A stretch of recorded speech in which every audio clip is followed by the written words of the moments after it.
Shalom, family. Shalom. Hopefully, everyone is doing wonderful today. Family, this is a subject that a lot of us don't like to talk about, and that's being humble. We really don't like to humble ourselves, And the thing about humbling yourself, because a lot of times we can be wrong about certain information, or we can be wrong about a person, or we can be wrong about our feelings, you know. Now, especially in this, I guess we can say in this awakening, this renewing of our identity, this resurrection of us as a people. And I know a lot of the history that we come across is very painful. We know about our ancestors being brought into captivity, but we didn't realize who we were as a people.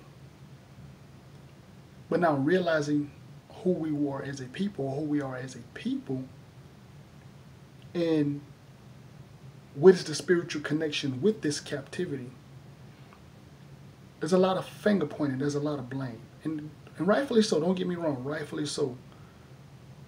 But there's not enough humility to really take and realize that collectively as a nation of people, we are mainly faulted for where we at as a people.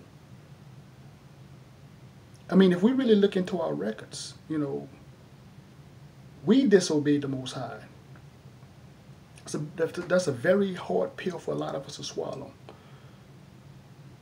It's a very hard pill for us to swallow. A lot of us want to blame the nations, but never, ever really blaming our forefathers. And in looking at our condition, even blaming ourselves. But that's part of the responsibility. We should be looking at ourselves. We should be looking at our condition. Don't get me wrong. I know it's hard, but a lot of things, a lot of traps that the adversary has put forth or put in front of us, a lot of us make a conscious choice to partake in these practices, right? That's the whole thing about being a set apart people. That's the whole thing about being a set apart people, is to separate yourself from the adversary and begin to really humble yourself before the Most High and depend on the Most High. But we want to depend on the system and blame the system for what it does to us. So in many aspects, family, we are a willing participant. We are a very willing victim. But we love to play the victim role. And don't get me wrong, again, I don't want this to be taken out of context. The adversary has taken advantage of us in many aspects. But let's look at how we treat each other. Let's look at how we treat each other. I mean, I see how brothers, in the truth, continuously mistreat the daughters of Zion. And I see how the daughters of Zion continuously put themselves in a position to be mistreated. And I'm not talking about our people that are not aware of who they are. I'm talking about our people, our brothers and sisters that are in the truth, what we call the truth. It's a very hard pill for us to swallow. None of us want to really look in the mirror. We will find every excuse to blame the adversary. If we come together collectively as a people, we begin to build our own infrastructure within ourselves, within our own communities. And we have the records, we have the Bible. We can not only begin to tear down the strongholds that affect us, but we can begin the healing process of us as a people. and the nations that are waiting on us to do this, because again, they're tired of the same foolishness as well. But anyway, fam, let me read something. Let me read something. Let's go to James chapter 4 and verse 10. Humble yourselves in the sight of Yahweh, and he shall lift you up. Humble yourself in the sight of Yahweh. What does that mean? What does that really mean? Let's think of that. Let's do this. Let's go to 1 Kings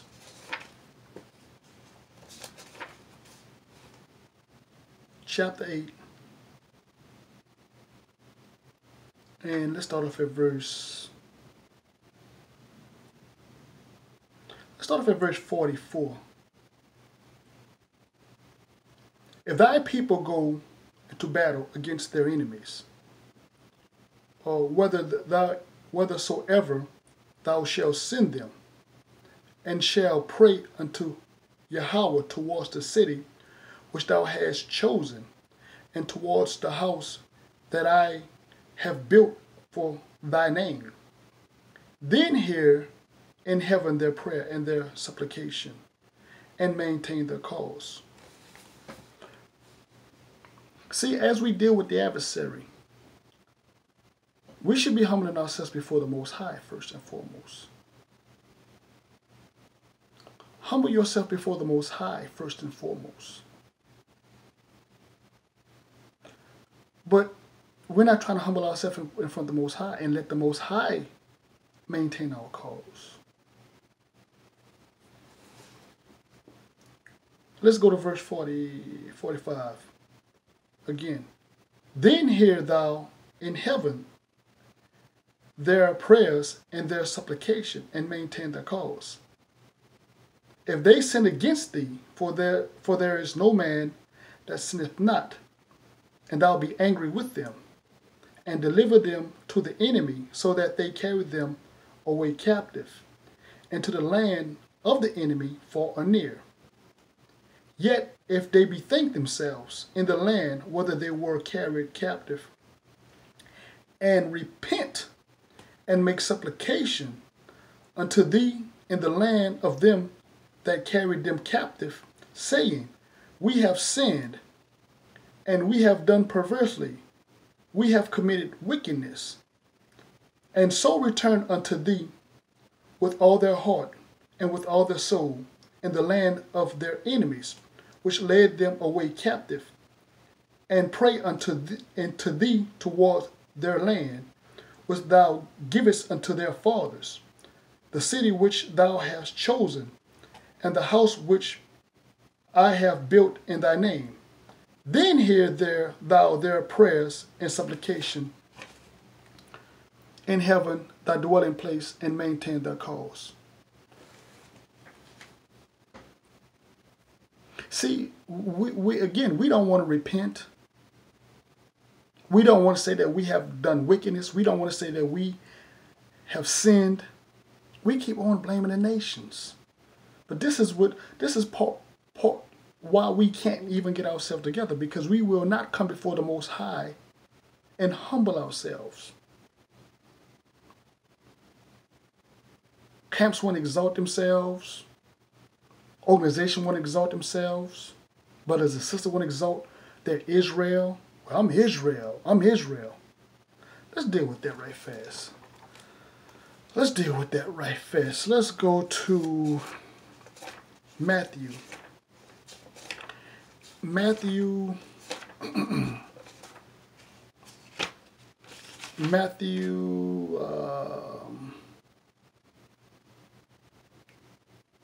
chapter 3, verse 9.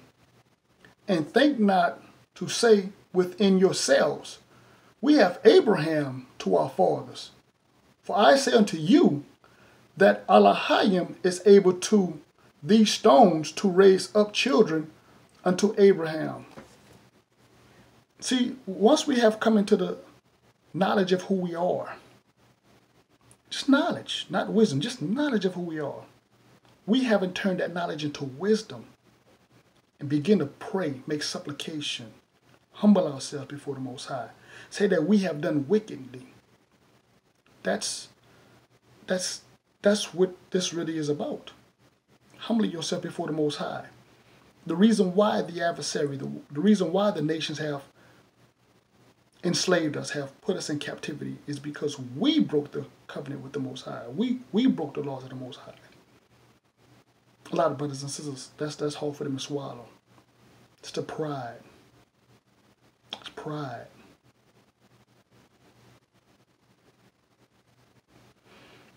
We have to do better, family. We have to do a lot better. Let's do this here. Let's go to 1 Peter's.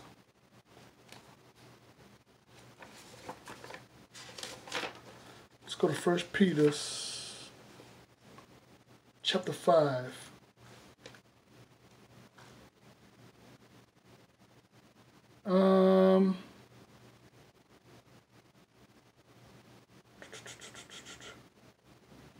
Chapter 5, verse 5. Likewise, ye younger, submit yourselves unto the older.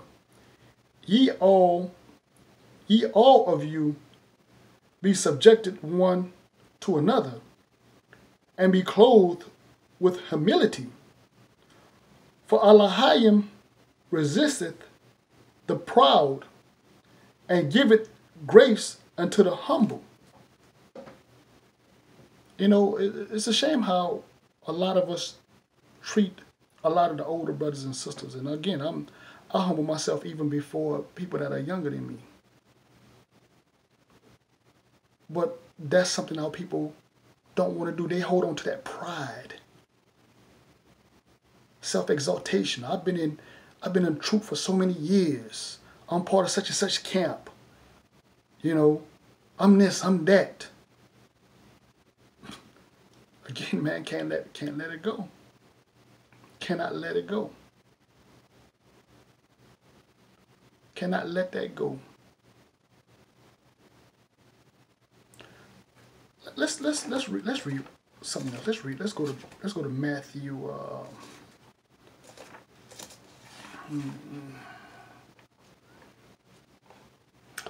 Say Matthew 23.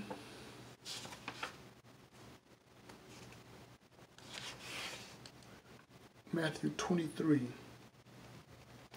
Yes, Matthew 23, verse 11. But he that is greatest among you shall be your servant. And whosoever shall exalt himself shall be abased. And he that shall humble himself shall be exalted. Again. See, brothers want to be the leaders, but you don't want to serve nobody. You know, that's what a leader does. A leader serves his people. Hamashiach had gave his life for his people. How many of you brothers are really truly sincere about giving your life for Israel?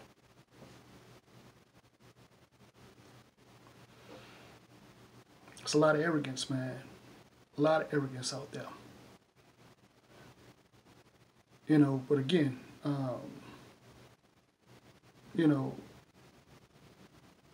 we all have to look within ourselves. We all have to look within ourselves. This is not about judging you. If you feel convicted by the message, maybe it's for you. But again, I had to learn how to look at myself first and foremost. And number two, I had to be able to sit back and listen, and try to understand somebody else's perspective. Especially when I'm in, you know, you know, at my place of work. You know, and even though I'm in a position of authority, you know, I find myself serving the people that work for me. I found that when I humbled myself and I served them, I got people attention and I got their respect and I got more work done. Because again, I'm meeting them eyeball to eyeball, I'm meeting them face to face. And I'm willing to do the same job that they're doing. With that being said, peace, love. Shalom.